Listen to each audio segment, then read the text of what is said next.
श्रीजुक्त विजु पट्टनायक 108तम जन्मदिवस।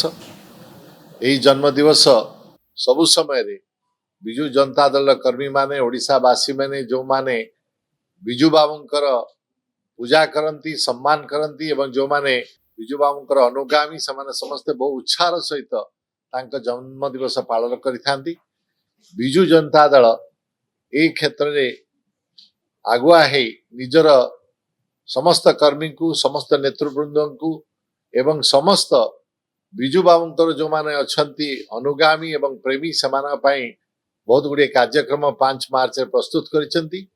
से दिन सकाळे समस्त विधानसभा मंडली निर्वाचन मंडल ब्लॉक रे ग्राम पंचायत मानक विभिन्न एरिया रे ओडिसा रा प्रथमे विजु बाबूंकर मूर्ति जोठी अच्छी फोटो अच्छी से माल्यार्पण करी से दिन कार्यक्रम आरंभ करा जीवो।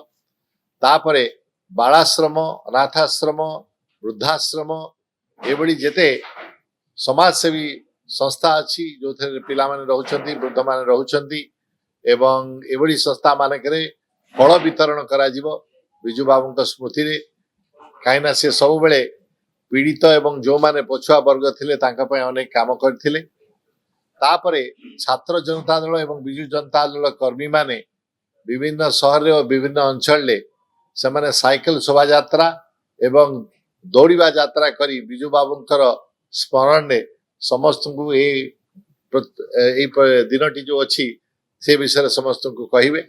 सेटा हमर हमर प्रथमानर सकाळर कार्यक्रम अपराह्न रे अन्य कार्यक्रम रहिबो जो थिरे समस्त निर्वाचित विधायक भूतपूर्व विधायक आमर नेतृवृंद छात्र जनता दल जिते फ्रंटल ऑर्गेनाइजेशन अच्छी विजु जनता दल समस्ते एकाठी है सभा करेंगे।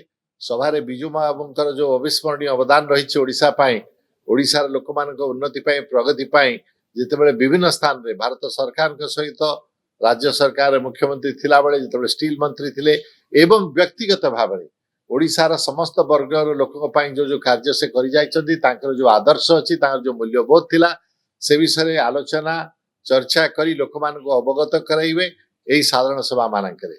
एवं ए वर्ष साधारण सभा आ गोटे गुरुत्वपूर्ण कार्य जहाँ करा जिवो ता होची जो माने समस्त सभा रे उपस्थित थिबे सेमाने सशक्त एवं समृद्ध ओडिशा गढ़िबा पई गोटे शपथ नेबे।